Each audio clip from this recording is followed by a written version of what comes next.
Welcome to be digital. दोस्तों, आज की वीडियो में बात करेंगे उत्तराखंड गोल्डन कार्ड के बारे में। यदि आप उत्तराखंड में गवर्नमेंट कर्मचारी हैं और ओपीडी बिल को क्लेम करना चाहते हैं तो इस वीडियो के माध्यम से आपको सारी जानकारी देने का प्रयास करेंगे कि किस तरीके से आप ओपीडी बिल को क्लेम कर सकते हैं, चाहे आपने इलाज प्राइवेट डॉक्टर से या फिर किसी भी हॉस्पिटल से करवाया हो।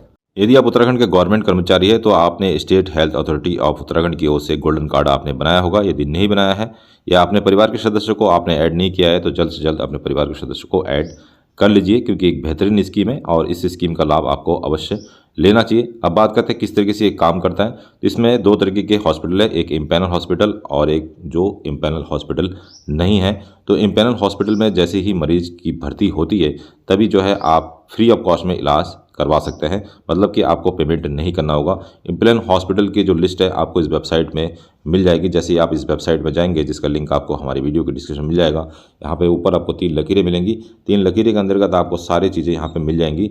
यहाँ पे इम्पैनल हॉस्पिटल के लिस्ट भी आपको मिल जाएंगे।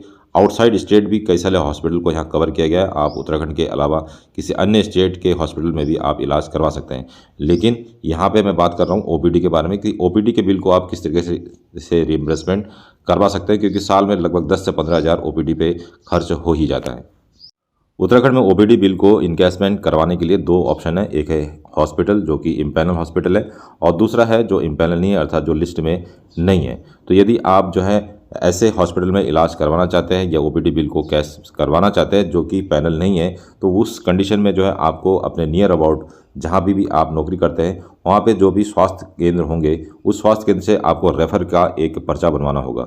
ध्यान रखें कि ये उस कंडीशन में है जिस कंडीशन में आप इम्पैनल हॉस्पिटल में या इम्पैनल किसी डॉक्टर को आप दिखा रहे हैं जो पैनल में नहीं है। उस कंडीशन में आपको अपने नियर अबाउट जॉब के नियर अबाउट जो भी प्राथमिक स्वास्थ्य केंद्र है वहाँ पे आप जाएंगे और एक पर्ची कटवाएंगे। डॉक्टर से कहेंगे कि मुझे रेफ़र कर दीजिए और वो पर्ची आपको संभाल के रखनी होगी। लेकिन इम्पैनल हॉस्पिटल में यदि आप ओपीडी का बिल को रिइंबर्समेंट करना चाहते हैं तो उस कंडीशन में इस पर्ची की आपको आवश्यकता नहीं होगी। डायरेक्ट आप जो है इस हॉस्पिटल में जा सकते हैं।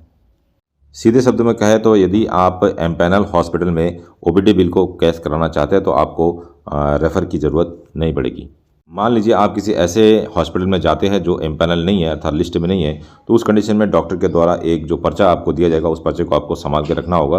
और मान लीजिए ओपीडी के नाम से आपको जो है 400 रुपये या 500 रुपये आपको ओपीडी के चार्ज किए जाते हैं, तो उसका बिल आपको मांगना होगा कि 400 रुपये जो आपने लिए हैं उस 400 रुपये का बिल मुझे दीजिए। मान लीजिए कि आप को वो बिल प्रोवाइड नहीं करा पाते हैं तो उस कंडीशन में जो डॉक्टर का पर्चा होगा उस पर्चे में ही आप डॉक्टर से लिखवा लेंगे कि 400 रुपये आपने किस बात के लिए लिए है, तो उस पर्चे को रख के संभाल के रख देंगे। उसकी भी आपको पीडीएफ बनाने में ज़रूरत पड़ेगी। और एक महत्वपूर्ण बात आपको ध्यान रखना है कि ओपीडी वाले पर्चे पे आपको डॉक्टर के साइन और मुहर होनी चाहिए, क्योंकि इसके बगैर कई बार जो है बिल अनअप्रूव हो जाता है।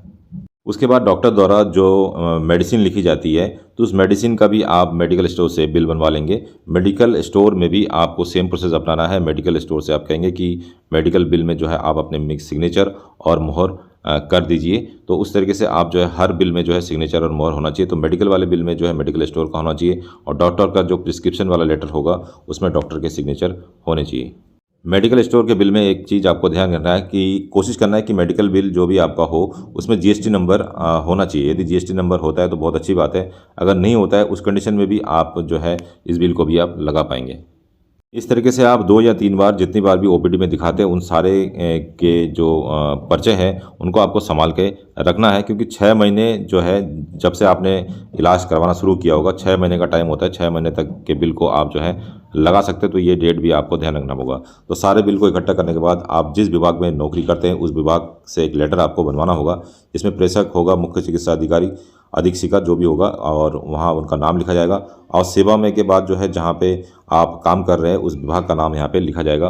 और लेटर कुछ इस तरीके से आपको बनवाना होगा जिसमें पत्रांक संख्या इतने के माध्यम से आपको चिकित्सा प्रतिपूर्ति के लिए बिल हस्ताक्षर का दावा आपको प्रत्यावर्तित किया जाता है। तो इस तरीके से आपको जो एक लेटर जो है ऑफिस से बनवाना होगा जहाँ पर आप काम कर रहे होंगे, और ये जो है मुख्य चिकित्सा अधिकारी द्वारा ये वेरीफाई किया जाएगा।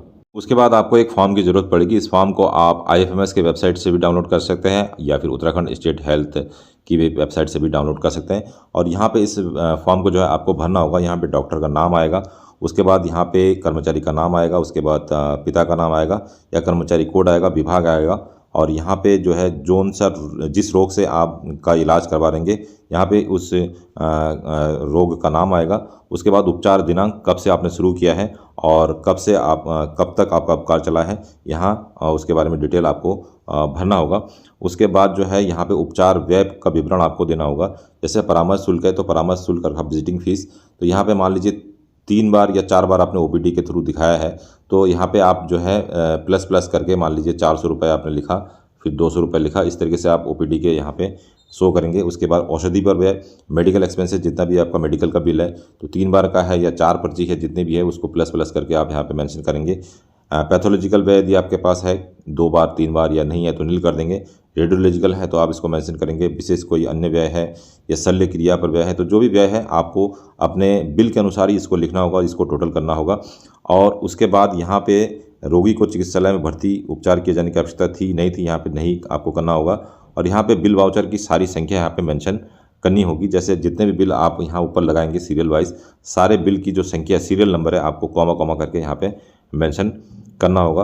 उसके बाद जो है संबंधित चिकित्सा अधीक्षक में यहाँ पे दोबारा से आपको अपना नाम मेंशन करना होगा और कुछ बेसिक डिटेल्स है इसको आप फिल कर लेंगे।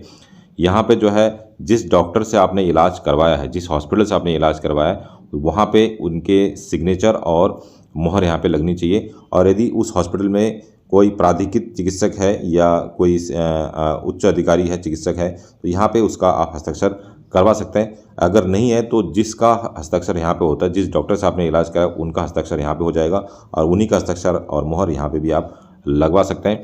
उसके बाद जो सेकंड इसका पेज है यहाँ पे भी आपको इसको भरना होगा, अपना नाम वगैरह आप इसको भर लेंगे। उसके बाद यहाँ पे जो सिग्नेचर है वो सीएमओ के सिग्नेचर यहाँ पे होने चाहिए, तो इसको जो है आप खाली नाम भर देंगे और इसको सीएमओ के सिग्नेचर के लिए इसको छोड़ देंगे। बाकी सीएमओ से सिग्नेचर करने के बाद जो है आपका बिल कंप्लीट हो जाएगा। बिल को भरने के बाद आप जो है सारे डॉक्यूमेंट लगाने के बाद सीएमओ के पास आप जमा कर देंगे। सीएमओ जो है आपसे जो है 10 से 15 दिन का समय लिया जाएगा और उसके बाद जो है जो गवर्नमेंट रेट है आपको उस गवर्नमेंट रेट के आधार पर रेड पेन से वहाँ पे सीएमओ द्वारा यहाँ पे लिखा जाएगा या उसके कर्मचारी द्वारा लिखा जाएगा। जैसे परामर्श शुल्क है 200 रुपये हमने लिखा था, लेकिन 200 रुपये का यहाँ 150 रुपये सरकारी फीस है, तो सरकारी जो 150 रुपये मिलेगा। औषधि पर व्यय जो है पूरा का पूरा कवर किया जाता है, तो जितने भी औषधि के व्यय हैं, मेडिकल एक्सपेंसेस है, वो पूरा 100% मिलता है। इसके अलावा कुछ व्यय कटौती होती है। कटौती होने के बाद जो सीएमओ है वो सीएमओ के द्वारा जो है यहाँ पे सेकंड वाले पेज में आपको देखने को मिलेगा। जैसे यहाँ पे सीएमओ द्वारा यहाँ हस्ताक्षर होंगे और सीएमओ खुद जो है यहाँ पे लिख देंगे कि इतने रुपए का बिल जो है आप जो है बनवा सकते हैं, इतने रुपए का बिल आप लगा सकते हैं। तो फाइनली जो है IFMS पोर्टल के द्वारा इतने रुपए का बिल जो है यहाँ पे निकल सकता है। तो ये सीएमओ के द्वारा सीएमओ के सिग्नेचर होने के बाद ही आप बिल को ऑनलाइन अपलोड कर पाएंगे। सीएमओ के सिग्नेचर होने के बाद आपने जो शुरू से लेकर अब तक जो बिल या फिर जो सीएमओ को लेटर है जो आपने बनवाया है या जिसमें सिग्नेचर हो गए उसकी एक कंप्लीट PDF आपको बनानी होगी। कंप्लीट PDF जो है कम से कम 5 MB से कम की होनी चाहिए, तब जाके जो है आप वेबसाइट पे अपलोड कर पाएंगे। उसके बाद आपको IFMS की जो व्यक्तिगत आईडी है, कर्मचारी की आईडी है, उसको आपको ओपन करना होगा और ओपन करने के बाद जो है आपको वहाँ पे SSGS OPD के नाम से एक ऑप्शन दिखाई देगा। फिलहाल वेबसाइट में ऑप्शन कुछ देर के लिए हटा हुआ है, तो वहाँ पे जाके जो है आपको ये बिल अपलोड करने होंगे, सारी जानकारी देनी होगी, बिल क्रिएट करना होगा और बिल क्रिएट करने के बाद PDF को भी कम से कम 2 बार वहाँ पे अपलोड करने का ऑप्शन आपके पास आएगा। उसके बाद जो है आप वहाँ से जो है जहाँ से आपकी सैलरी निकलती है DDO से, वहाँ से एक सुपरवाइज़र और DDO के जो ऑपरेटर है वहाँ से आपको उसको रीवेरीफाई करवाना होगा। अंत में आपका DDO जो है इसको वेरीफाई करेगा और वेरीफाई करने के बाद फिर जाके 7 डेज़ के अंदर जो है आपको पेमेंट OPD का कर दिया जाएगा। तो दोस्तों ये था आज का वीडियो। इस वीडियो के रिगार्डिंग कोई और जानकारी आपको चाहिए तो मैं कमेंट कर सकते हैं या फिर वीडियो के डिस्क्रिप्शन में आपको हमारे टेलीग्राम और व्हाट्सएप का संपर्क मिल जाएगा, उसे भी ज्वाइन कर सकते हैं। मिलते हैं नेक्स्ट वीडियो में, तब तक के लिए अपना ध्यान रखिए। Bye bye. जय हिंद, जय उत्तराखंड।